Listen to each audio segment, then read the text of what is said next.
Hey folks, today we're going to be taking a look at the ASUS STRIX ROG Vega 64. Now this is an important card for a number of reasons.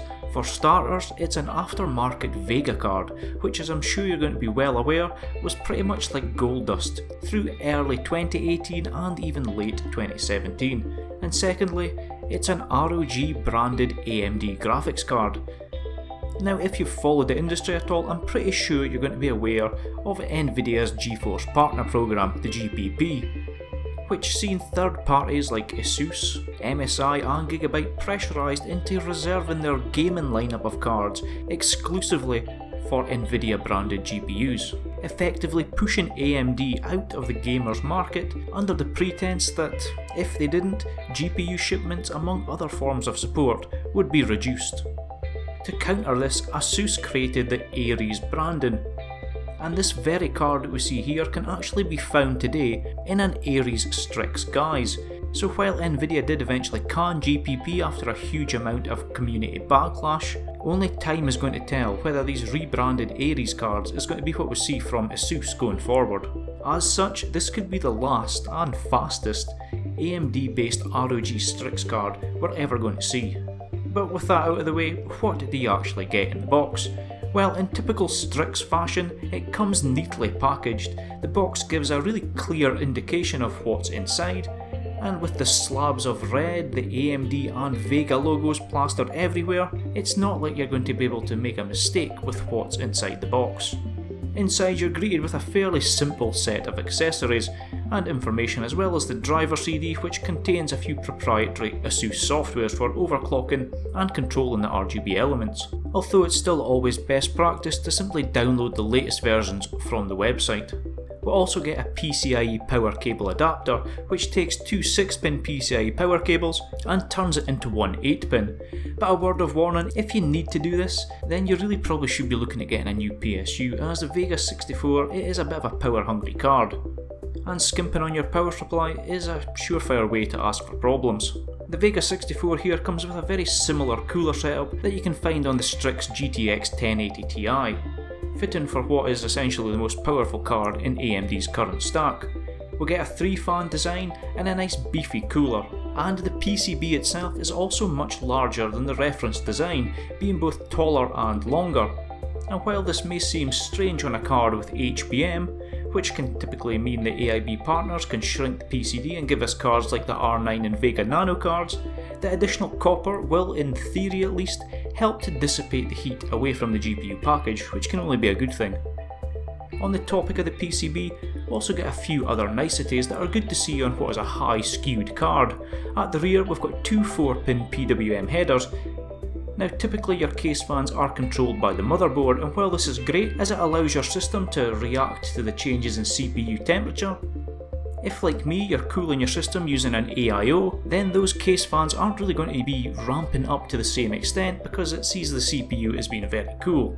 And with a card as powerful or as power hungry as Vega 64, then it can push out a fair amount of heat, and therefore airflow within your case is pretty important. These two Pwm headers on the graphics card allows you to hook up the fans, probably as intake, and have them speed up or slow down depending on the conditions seen on the GPU rather than on the CPU. It's a great inclusion and it's really easy to set up, and even with just one fan spinning in tune to the GPU, it does actually make a difference to supplying the card with cool air when needed. Beside the 4-pin Pwm headers, you can also find an RGB header, another nice inclusion, which in theory at least allows you to hook up an RG strip to the GPU, which will be controlled through the ASUS software. At the time of writing though, I couldn't actually address any of the RGB components that I've got on hand, and I have reached out to ASUS for comment, so perhaps we're going to need to come back to that one at a later video, once everything's sorted out. The I/O of the card features a generous amount of HDMI, DisplayPort and of course the good old DVI port, so you should find something back there to suit your needs. All in all, I really like the look of this Strix card. It's got a premium feel to it, just as you would expect from a top SKU card. The build quality is there, and there's just a lot of little nice touches that make the whole package feel complete. That said though, that would mean absolutely nothing if the card run like a dog. And it's here that the first sign of Vega's bad reputation, or should that be fiddly reputation, I mean the kind amongst us might say tweakable reputation, it starts to show its head. Thankfully though, it's actually something that's very easily remedied, so let's take a look. With the card in the system and the latest Radeon drivers installed, I did what I do with any card, open up the monitoring tool and see what I can do in some synthetic benchmarks. Having just tested out my own aftermarket GTX 1080 earlier in the day, that card had returned a TimeSpy score of around 7600 and a little bit more when you slide the power slider up to plus 20%. So how about Vega 64 out of the box? Was it competitive with this factory overclocked GTX 1080? Well, no, not at all. It returned a score of around about 6600, so let's see what's actually going on and run the TimeSpy GPU graphics test on a loop for around 15 minutes or so, on the default out of the box balanced mode. Doing this will allow the card to settle into its rhythm, where temperatures, power and clock speeds all eventually balance out over the course of the test. From the frequency time graph we can see that it settled in after a few minutes and the GPU clock speed averaged out about 1319 MHz. Interestingly, in the balanced profile, the HBM memory was not maintaining its advertised clock speed of 945 MHz, instead dipping and ramping up between 800 and the supposed stock clock speed. GPU power draw was fairly stable over the course of the stress test, averaging out at around 219 watts, with the voltage to the GPU directly fluctuating between 990 mV and 1125 mV. What was nice to see in this balance mode, however, was the fan speed, which after an initial spike settled in and kept much closer to 1500 RPM than 2000. Which meant that the noise levels were really good. That Strix cooler, it does a great job at cooling Vega. Within AMD's GPU tuning utility, Wattman, you can select a higher performance profile called Turbo, so perhaps this would be more competitive with the 1080. Well, again, no, it certainly sorts out the speed of the HBM memory, with it now running at a rock solid 945 MHz. Comparing the clocks, we see that the average clock speed jumped up from just under 1320 MHz in balanced to 1395 MHz, as shown by the red line. That's a boost of about 75 MHz, or 5.6% over the balanced mode. The turbo mode doesn't really overclock the card per se. I mean, we're not actually hitting the advertised clock speeds. It essentially just ups the amount of power that the card is allowed to use. And power it certainly does use. More juice is drawn, and this in turn means that more power is used, and that figure of 219 watts jumps up by around 18% to just under 260 watts for the graphics card alone. More power also means more heat is produced, and we can see that with the increase in fan speed. At the end of the test, the fan speed had settled in at around 2400 RPM. Now that is by no means unbearably loud, but it's certainly a bit more noticeable than what we were getting in balanced. So at this point you would be very much forgiven for thinking that Vega is indeed a complete dog. But the story doesn't end here. Out of the box, the profiles are less than optimum, and the turbo profile in particular is hot, fairly noisy and doesn't really do that much for performance.